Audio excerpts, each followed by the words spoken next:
주신 말씀은 2장 55절로 70절까지의 말씀입니다.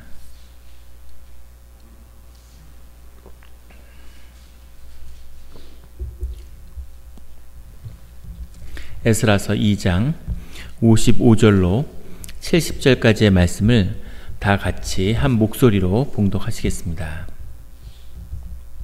솔로몬의 신하의 자손은 소대 자손과 하소바렛 자손과 부르다 자손과 야알라 자손과 다르곤 자손과 깃델 자손과 스바다 자손과 하딜 자손과 보게렛 하스바임 자손과 아미 자손이니 모든 느디님 사람과 솔로몬의 신하의 자손이 392명이었더라.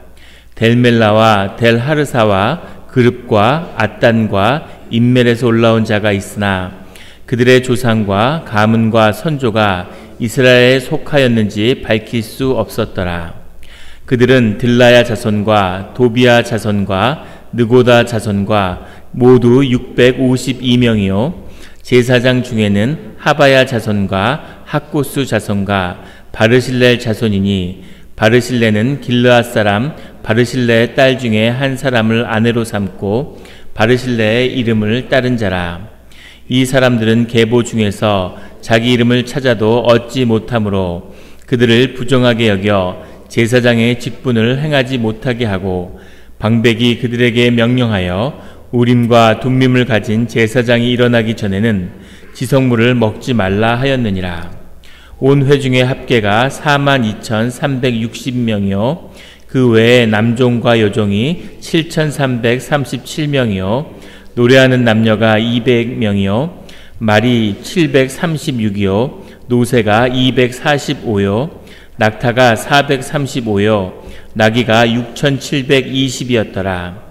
어떤 족장들이 예루살렘에 있는 여호와의 성전터에 이르러 하나님의 전을 그곳에 다시 건축하려고 예물을 기쁘게 드리되 힘 잘하는 대로 공사하는 금고에 드리니 금이 6만 1,000 다리기요 은이 5천만에요 제사장의 옷이 100벌이었더라. 이에 제사장들과 레위 사람들과 백성 몇과 노래하는 자들과 문지기들과 느디님 사람들이 각자의 성읍에 살았고 이스라엘 무리도 각자의 성읍에 살았더라. 아멘. 다 같이 묵상 기도를 드리겠습니다.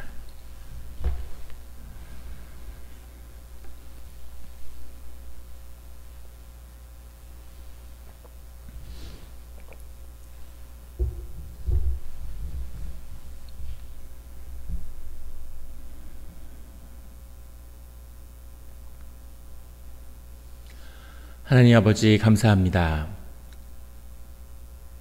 이 사순절의 기간에 주의 음성을 듣기 위하여 새벽 제단 앞에 모였습니다. 우리 마음의 기도와 우리 마음의 묵상이 주님께 연락되기를 원합니다. 감사드리며 예수 그리스도의 이름으로 기도드렸습니다. 아멘.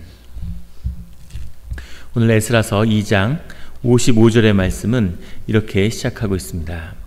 솔로몬의 신하의 자손은 소대 자손과 하소베렛 자손과 부르다 자손과 솔로몬의 신하의 자손이라고 하는 것은 역대왕상 9장에 나오는 이야기죠. 가나안 원주민들을 붙들어다가 그들을 성전을 섬기는 일을 시켰습니다.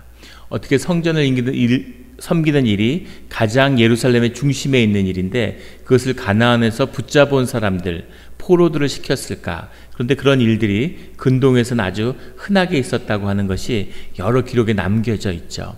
그래서 상대방의 포로를 잡아다가 그들로 인해서 다른 신을 섬기던 자들이 여호와를 자신들의 신을 섬기게 하는 것이야말로 주님의 영광을 드러내는 가장 좋은 방법이라고 당시 사람들이 믿었던 겁니다. 그래서 가나안 사람들을 데려다가 솔로몬 신하의 자손이라는 건 궁중에 속한 우리 조선시대의 관노 같은 거죠. 궁중에 속한 자들이었는데 그들의 자손들이 이 여호와를 섬기는 가운데서 모두 하나님을 섬기는 자들도 받아들여졌다는 거죠. 이것이 주님을 믿는 것에 믿음의 형제들이 가지는 비밀입니다. 노예와 초대교회에서 여성들, 그 당시에 가장 사회 바닥에 있던 사람들이 모여서 교회를 이루었는데, 근데 그들이 모두 형제 자매가 되고 모두 평등한 같은 한 가족이 되는 거죠. 그것이 하나님이 주신 성령이 영을 받으면 그 영이 하나니까, 그 본질이 하나이기 때문에 그 공동체가 하나로 묶일 수밖에 없는 겁니다. 우리가 새벽에 열심히 기도를 하고 우리의 내 생각, 내 에고, 내 자아, 내 경험을 내려놓고 영이 살아나면, 그러면 교회가 하나 되고 그 안에 화목이 일어나고 그 안에 생명이 부어질 수밖에 없는 것이죠. 그 은혜가, 이때 있었던 은혜가 오늘 우리에게도 있는 그런 하나님의 영을 맛보는 우리 영락교회가 되기를 예수 그리스도의 이름으로 축원합니다. 소대 자손과, 소대는 배회하는 이런 뜻이고, 하소베렛, 이건 서기관이란 뜻인데, 그러니까 솔로몬 신하의 자손 중에서도 서기관들이 나왔다는 얘기겠죠. 그리고 부르다 자손이라는 건 분산이라는, 흩은다 이런 의미인데, 전부 다 바벨론 유수와 관련된 그런 이름들을 가지고 있는 신앙의 이름들이라 할 수 있겠습니다. 56절에 야알라 자손과, 야알라는 야생 염소 이런 뜻이고, 다르곤 자손과, 다르곤은 거칠다 이런 뜻입니다. 깃델 자손과, 깃델은 건장한, 느디님의 후손에도 언급됐던 이름들이죠. 사람의 이름이 야생 염소다, 무슨 거친 사람이다, 건장하다, 이런 것을 이름으로 붙였다는 건 이 사람들이 굉장히 험한 일을 하고 그리고 이제 어려운 일을 감당하던 사람들이라는 사실을 볼 수 있겠죠.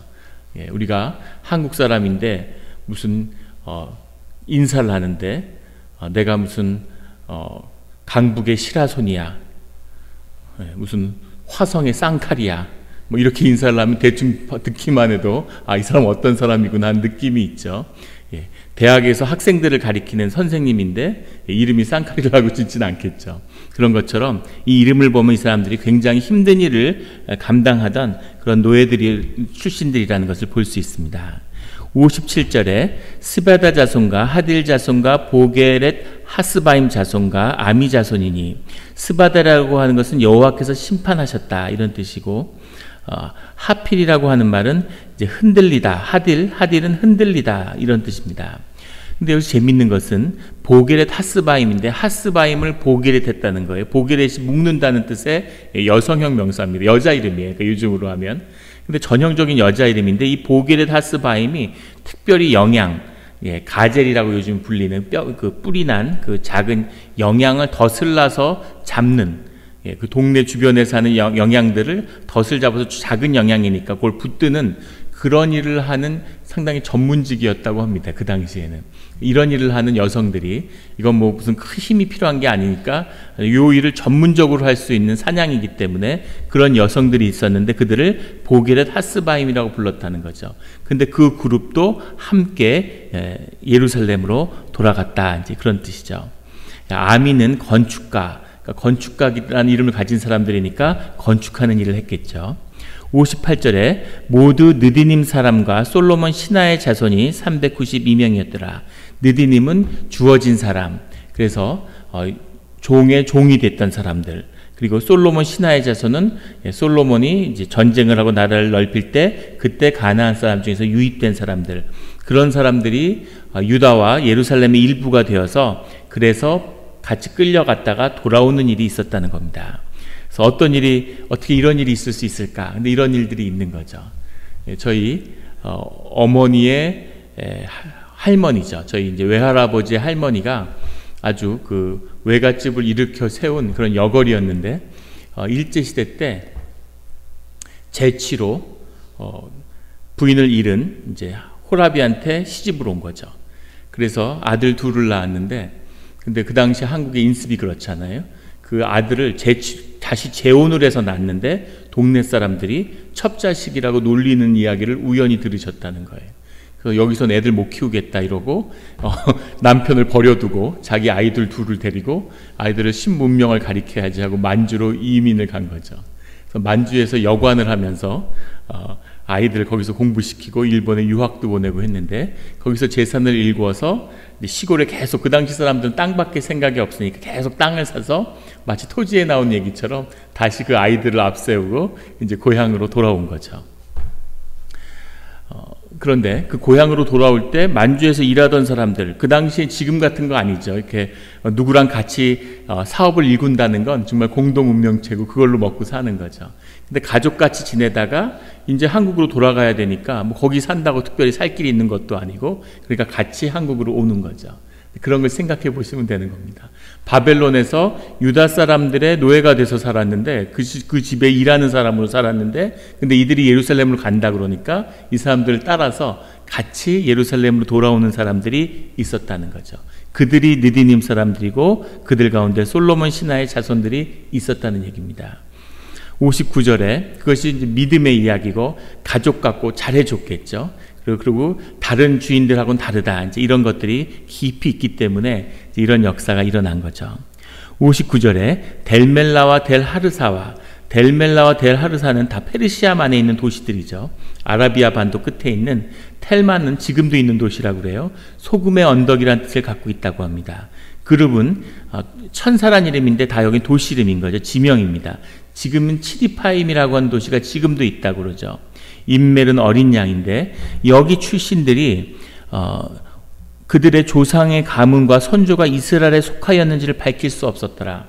이들도 왔는데 지금도 이스라엘에 귀환할 때 지금까지도 러시아에서 수백만의 사람들이 이스라엘로 돌아가는 거죠.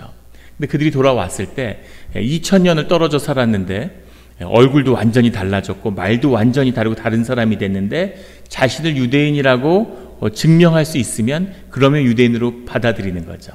그들 가운데 유대인 회당이 있었고 그들 가운데 성경을 지켰고 그들 가운데 족보가 있어서 누구의 자식이다 누구의 자식이다. 이 유대인들과 한국 사람이 굉장히 흡사하다고 그러죠. 굉장히 흡사한데 그 유대인들도 이 족보를 중시하는 겁니다. 한국 사람들도 족보를 중시하죠. 족보와 봉제사, 제사 드리는 것, 이것이 조선시대 양반의 후기죠. 제지 양반 운동이 있었던 조선 중기 이후에는 그 두 가지가 스스로를 양반이라는 걸 입증하는 거예요. 양반이라면 제사를 드리고 양반이라면 족보가 있어야 되는 거죠. 그것처럼 그래서 일제 그 총독부가 들어온 다음에 한국에는 그 족보가 너무 사람들이 족보를 중시하니까 조선에 있는 모든 족보를 총독부에서 다 가져다가 그 연보를 다 추적했어요. 진짜 이 족보가 맞는지, 신라시대 때부터 족보가 이어지는데 정말 그럴 수가 있는지 그걸 다 추적한 그런 기록들이 지금도 일본에 남아 있습니다. 그런 것처럼 이 유대인들도 예배를 드리느냐, 족보가 있느냐, 이것이 유대인이냐 아니냐를 가르는 기준인 거죠. 그런데 이 아라비아에서 온 사람들은 자신들의 족보와 계보를 이야기할 수 없었다는 겁니다. 그래서 이들은 여기 나오고 있는, 지금 에스라에 나오고 있는, 느헤미야에 나왔던 귀한 자들의 이름에서 빠져 있습니다. 이들이 같이 왔기 때문에 그 이름을 기록했지만 이 유대인의 귀한 자의 이름 가운데 그 총수에는 넣지 않은 거죠. 그런 것만 봐도 얼마나 그 신앙의 순수함과 성별함을 지키기 위한 그런 간절함이 있었는지를 보게 되는 거죠. 여호와를 하나님을 믿는다 그러니까 같이 가고 싶다고 하니까 같이는 가는데, 근데 이들이 정말 하나님의 성별된 사람일까에 대한 자신이 없는 거죠. 하지만 그런 사람들도 모두 받아들이고 기록했다는 겁니다. 60절에 그들은 들라야 자손과 도비야 자손과 느고다 자손이라 모두 650명이요. 들라야라고 하는 것은 여호와께서 자유롭게 하셨다. 그러니까 이름만 들어도 분명히 그 신앙의 가정에서 자란 사람이라는 걸 알 수 있겠죠. 이런 이름을 부모가 그냥 지어준 건 아니겠죠. 이름은 그렇지만 족보가 없는 거죠. 도비야는 여호와는 선하시다라고 하는 이름인데 예레미야서 41장인가 나오는 이름이죠. 586년에 예루살렘이 망하자 그들을 바벨론에 끌려갔는데 그 중에서 탈출해가지고 암몬으로 도망간 유대인들이 있었다는 겁니다. 이게 이제 그 대표적인 거의 도비야의 집안이죠. 암몬으로 피신했는데 암몬도 나중에 바벨론에서 멸망을 당해서 암몬에서 노예로 끌려온 거예요. 그러니까 이 사람들이 암몬에 가서 무슨 피가 섞였는지 뭐가 어떻게 됐는지 전혀 알 수 없는데 어쨌든 암몬에서 끌려온 사람들에서 암몬 사람들인데 스스로를 도비야의 후손이라고 얘기하는 사람들이 있었다는 거죠. 근데 그런 사람들, 그 다음에 바르실레 자손이라, 들라야 자손과 도비야 자손과 느고다 자손이라 지금 60절에 나오는 거죠. 느고다 자손, 느고다도 구별된, 성별된 이런 뜻이기 때문에 다 히브리 사람들의 이름들을 갖고 있습니다. 61절에는 제사장 중에는 앞에 제사장들이 다 언급됐는데 여기 나오는 제사장들은 제사장의 가계로 분리된 사람들이 아니라 스스로 제사장의 후손이라고 얘기하는 사람들이 있었다는 거죠. 제사장 중에는 하비야 자손과, 하비야는 여호와께서 숨겨주셨다 이제 이런 뜻이고, 그 다음에 학고스 자손과, 학고스는 가시나무 이런 뜻입니다. 바르실레 자손이, 바르실레라고 하는 이름은 우리 사무엘 하에 나오죠. 사무엘 하 17장에 나오는 다윗이 압살롬에게 쫓겨서 죽음의 위협에 처했을 때 이 바르실레가 다윗을 도와줍니다. 그런데 그 바르실레가 아니고 바르실레 딸과 결혼한 사위가 있었는데 그 사위의 이름도 바르실레였던 거죠. 그 바르실레의 후손이라고 주장하는 사람들이 있었다는 겁니다. 그런데 그 사람들을, 여기 바르실레 딸 중에 한 사람을 아내로 삼고 바르실레의 이름을 따른 자라. 근데 그 이름을 따랐다라는 게 케타밤이라는 말인데, 이 케타밤이 바로 유대인들의 족보인 거죠. 그러니까 사위가 대릴 사위가 돼서 들어와서 그 족보를 이었다. 그래서 그 족보가 이 바르실레의 이름이 계속 우리에게 내려온다. 다윗과 함께. 이렇게 주장하는 사람들이 나타났다는 거죠. 근데 그들이 정말 바르실레의 후손인지 아닌지 밝히지를 못하더라 이런 얘기입니다. 그들은 족보를 갖지 못한 자더라 이런 얘기죠. 62절에 이 사람들은 계보 중에서 자기 이름을 찾아도 얻지 못하므로 그들을 부정하게 여겨 제사장의 직분을 행하지 못하게 하고, 제사장의 후손이기 때문에 제사장이라고 주장하는, 제사장의 집안이라고 주장하는 사람들이 나타났지만 그들이 그것을 증명하지 못했다는 거죠.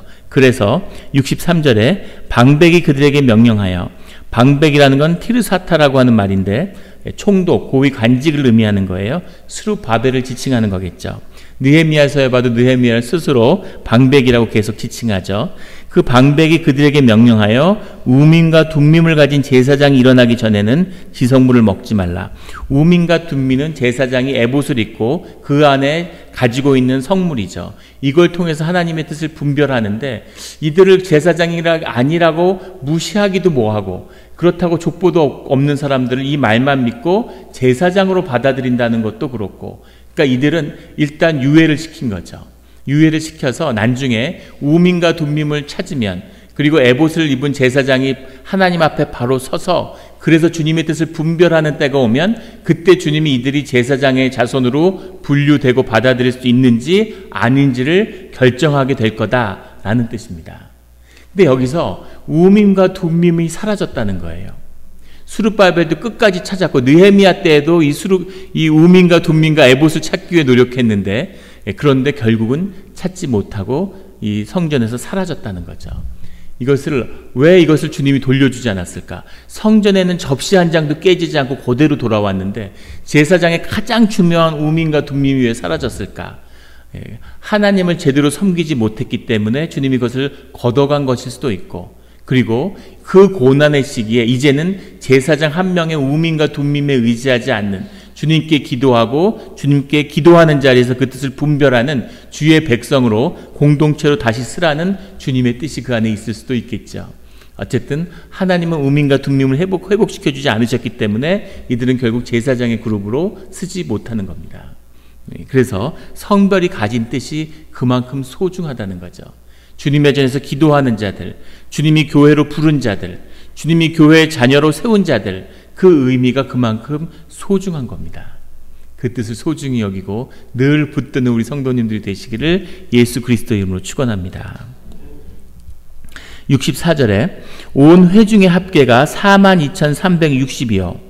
회중이라는 건 칼이라는 말인데 모든 사람들이 모여서 이제 예루살렘으로 돌아가야 되는데 그들의 숫자가 42,360명이었다는 겁니다. 근데 문제는 여기 나온 숫자들을 다 더해보면 한 29,818명인가 그래요. 그런데 29,000명 대 42,000명, 거의 뭐 2배는 아니지만 2배 가까운 차이가 나는 거죠. 왜 이렇게 숫자의 차이가 날까 하는 것이, 왜 실제로 돌아간 사람과 여기 기록된 사람들의 이름에 차이가 나는 이유가 뭘까에 대한 여러 해설이 있습니다. 대표적인 건 여기 나온 사람들의 주축은 유다와 베냐민 지파인데 근데 실제 돌아간 사람 중에서는 이스라엘의 10지파 사람들이 섞여져 있고, 이스라엘 10지파 사람들은 아수르의 노예가 됐다가 다시 바벨론의 노예가 되면서 다 정체성이 흐트러졌기 때문에 그들은 족보를 잃어서 그것을 기록할 수 없었다. 이런 해석이 하나 있고, 또 하나는 20세 이상의 남자만 기록하는데 이 전체 이름에는 12세 이상의 남자들이 전부 다 기록됐기 때문이다. 그런 것이 하나의 이유로 제시되기도 합니다. 또 하나는 20세 이상의 남자와 그 다음에 이름을 기록했지만 어린이, 여기 보면 다 남자 이름이죠. 여성의 이름이 빠졌기 때문에 어린이 여성의 이름을 합쳐서 총원과 그 다음에 기록된 남자들의 이름, 이렇게 구별되는 것이다. 실제 카할이라고 할 때는 남자, 여자 모든 회중이 다 모였기 때문에, 그래서 카할을 지칭했을 때에는 여자의 인원이 들어간 것이다 하는 해석입니다. 또 하나는 느헤미야서에 있는 인원과 여기 나오는 인원이 정확히 일치해요. 그래서 이 인원이 신뢰할 수 있는 이유는 정확한 세월을 두고 기록된 것임에도 불구하고 인원이 한 자릿수까지 정확히 맞는다는 겁니다. 그러니까 참 철저하죠. 어떻게 인원을 이렇게 꼼꼼히, 그러니까 얘는 너는 하나님의 자녀인가 아닌가를 일일이 따져가지고 하나하나 기록해서 42,000명이 넘는 사람을 기록했는데 단 한 명도 오차가 없다는 겁니다. 그래서 그렇게 정확히 기록된 이름이고 중요한 이름인데 돌아간 사람 이름 숫자는 정확했을 거라는 거죠. 그런데 그들을 다 기록할 필요는 없기 때문에 의미 있는 사람만, 뒤에 예루살렘 성벽을 건축하는데 열심히 노력한 사람만, 예루살렘에 돌아갔다고 다 기록한 게 아니라 중요한 사람만 기록했을 것이다 라는 해석도 있습니다. 근데 그 중에서 어떤 해석이 맞을까? 뭐 정확한 것은 하나님만 아시겠지만 가장 설득력 있게 여겨지는 것은 역시 대부분이 다 한 사람, 한 그룹을 제외하고는 다 남자 이름을 땄어요. 가부장인 거죠. 호적 같은 거죠. 지금 호적법이 없어졌지만 어떻게 유대인들은 이렇게 남자 이름만 적었을까? 근데 그것뿐 아니라 지금까지도 우리가 호적법이 없어진 게 얼마 안 됐죠. 옛날 호적을 파간다고 그러죠. 여자가 시집가면 호적상 남자 집안으로 옮겨지고, 호적은 장남을 중심으로 내려가기 때문에 차남은 또 다른 호적으로 분리되는 거죠. 제가 30살에 결혼을 했는데, 29에 결혼을 했는데, 결혼을 해갖고 호적이 분리됐어요. 제가 호주가 된 겁니다. 그러니까 저희 아버지가 굉장히 기분 나빠하시더라고요. 당신은 장남이라 가지고 평생 60이 넘어도 호주가 아닌데 할아버지 밑에 있는 거죠. 근데 네가 어떻게 지금 나이가 30도 안 된 녀석이 호주가 될 수가 있냐고. 호적법이 그런 거지 왜 저한테 그래. 그걸 굉장히 이해하실 수 없고, 다 같은 가족이지 무슨 또 호주가 구별됐느냐 뭐 이런 얘기를 하셨던 기억이 나는데, 여성 단체들의 반발로 이제 호주제가 완전히 폐지됐죠. 그런데 하물며 서양은 아예 부인이 남편하고 결혼하면 남편 성을 얻잖아요. 그 정도니까. 근데 그런 시대를 살 때 그렇게 표현된 것이라고 본 게 더 정확하지 않을까. 남자 이름만 적었지만 사실은 당연히 부부가, 부인들이 같이 갔을 거기 때문에 그 숫자가 더해진 거라고 보는 게 가장 설득력이 있는 것이 아닐까 싶습니다. 그런데 65절에 그 외에 남종과 여종이로 해석됐는데 아부데이햄이라고 하는 한 글자예요. 한 단어입니다. 종들이 갔다는 거죠. 이들은 누군가? 7,337명이요. 이들이 누구냐면 유대인들이 바벨론에서 예루살렘으로 데려간, 바벨론에서 데리고 있던 노예들인 겁니다. 그리고 더 놀라운 건 노래하는 남녀가 200명이요. 이 노래하는 남녀는 성가대원이 아니에요. 성전에서 노래 부르던 아합이 불러 모은 사람들이 아닌 별도의 노래하는 사람들입니다. 그럼 이 사람들은 무슨 노래를 했을까? 이들은 직업 가수인 거죠. 그럼 바벨론의 풍습인데, 이 파티를 하고 바벨론 같은 데 이런 데는 이제 큰 파티를 계속하면 전문 가수가, 요즘으로 하면 밴드가 있는 거죠. 밴드를 불러가지고 밴드들이 노래를 하면서, 그때 무슨 오디오가 없으니까 계속 생음악으로 음악을 연주하는 거죠. 그 직업 가수들이 있었는데 그들을 200명이나 데려갔다는 겁니다. 이것이 뭘 의미하는 거냐면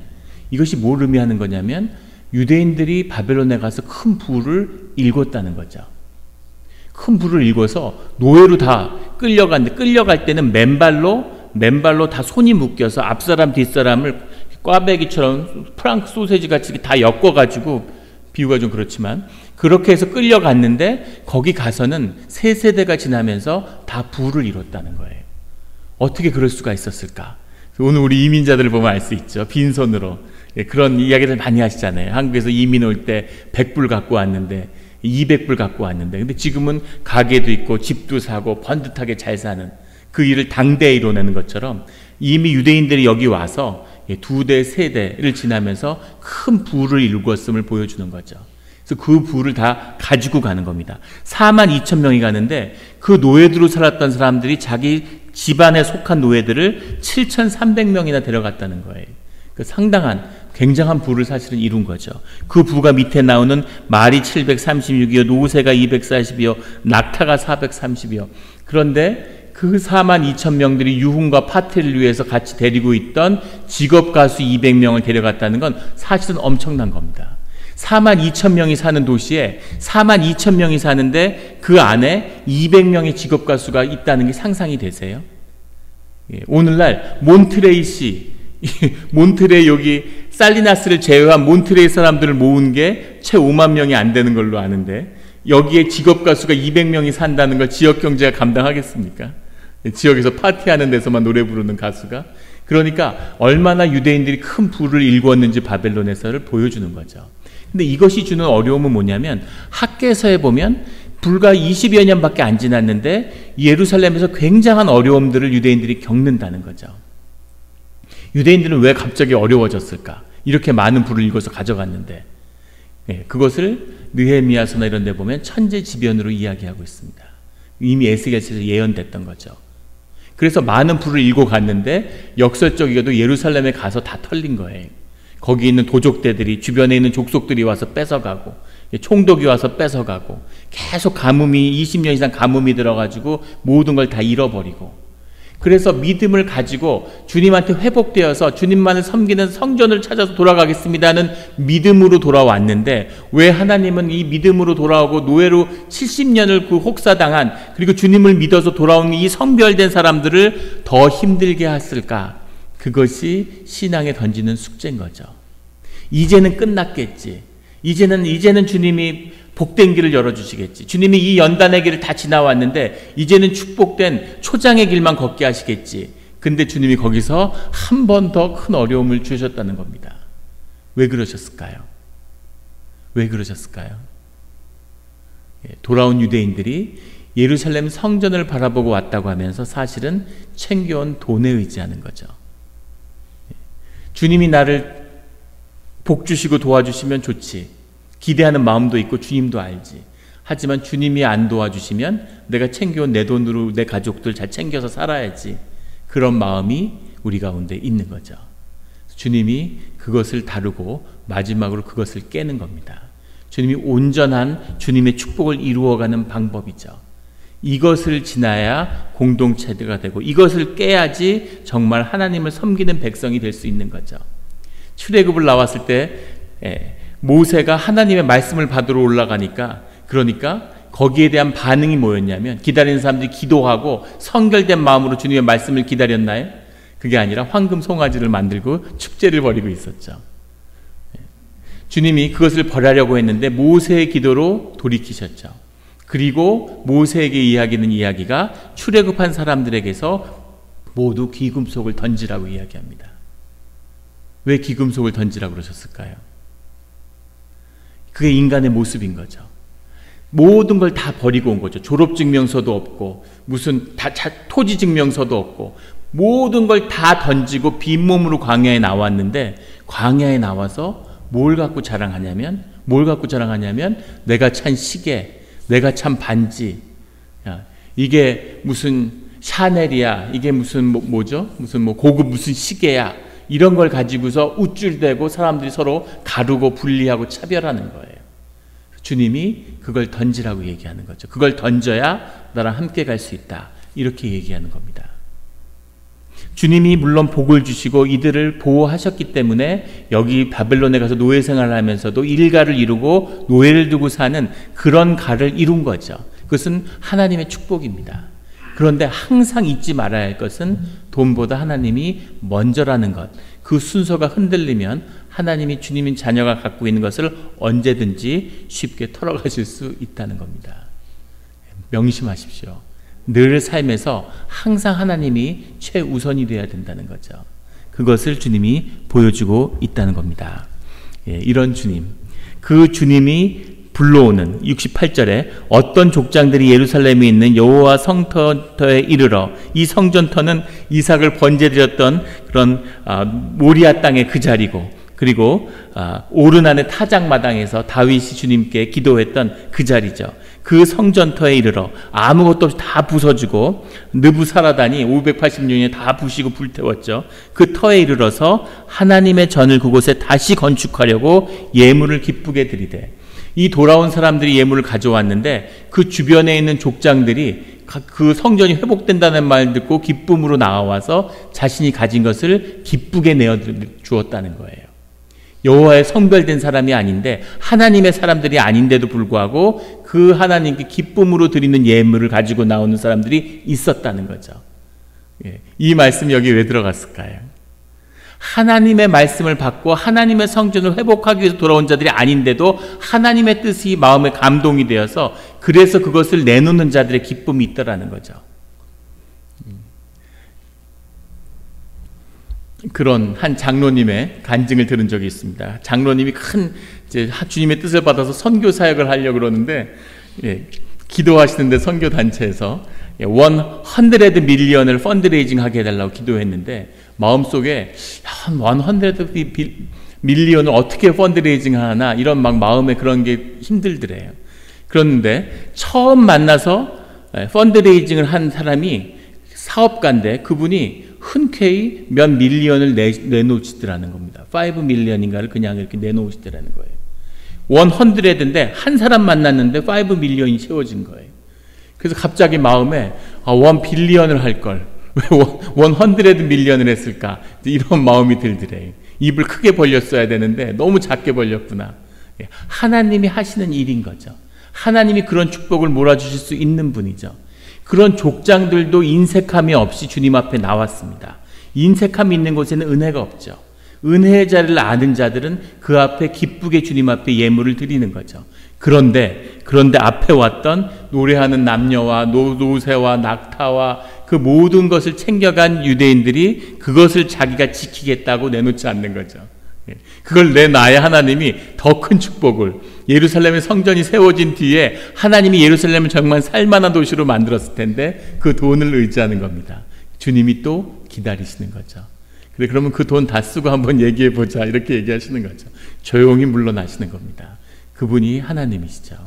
그래서 그 하나님의 이 모든 70년의 고난과 성별과 예배를 헛되게 하지 않는 그런 주의 자녀들이 되시기를, 교회를 오래 다니고 봉사하고 그렇게 헌신했는데 아무 열매가 없고, 이 황무지가 된 성전터에 앉아있는 그런 자가 아니라 성전이 재건되며 하나님의 나라가 임하며 주님의 제사가 드려지는 그 모습을 끝까지 살아남아서 보는 그런 주의 자녀가 되시기를 예수 그리스도의 이름으로 축원합니다.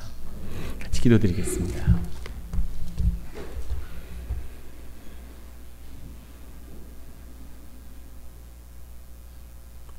하나님 아버지, 감사합니다. 사순절을 맞아서 하나님의 귀한 말씀을 주시니 감사합니다. 그토록 선지자들이 노래했던 예루살렘의 회복이 이루어지는 그 때를 우리 마음속에 묵상하면서 우리 마음속에 고난을 되돌아보게 됩니다. 우리가 이방 땅에서, 광야에서 고난의 시간을 가졌지만 지금 주님이 우리와 함께하고 계시오니, 주여 아버지여, 이제 우리 앞 가운데 성전의 문을 여시고 우리 가운데 축복의 문을 여시고 우리 가운데 형통의 길을 열어 주시옵소서. 이 많은 고난의 속에서도 하나님께 의지하며 하나님의 은혜로 살아왔는데, 지금도 그 가운데 은혜로 얻은 것들을 쌓아두고 그것에 의지해서 내가 내 삶을 지키겠다고 하는 그런 모습을, 그런 부끄러운 모습으로 주님 앞에 서지 않게 하여 주시옵소서. 오직 주님만을 의지하며 그것을 주님께 내어드릴 때, 그것이 주님 것임을 분명히 할 때 주께서 우리에게 더 큰 축복을 내려주시는 줄 믿습니다. 주의 자녀로서 부끄럽지 않은, 인색하지 않는, 늘 은혜가 넘치는 가운데 그 위에 은혜를 더해 주시는 그 하나님과 함께하기를 소원합니다. 하나님, 오늘 주님의 큰 축복을 내려주시옵소서. 오늘 주님께서 우리 삶 가운데 큰 문을 열어주시며 우리 일생 가운데 바뀔 수 있는 놀라운 사건을 오늘 이 하루 가운데 하나님이 이루시고 열어주시고 보여주시는 줄 믿습니다. 감사드리며 예수 그리스도의 이름으로 기도드렸습니다.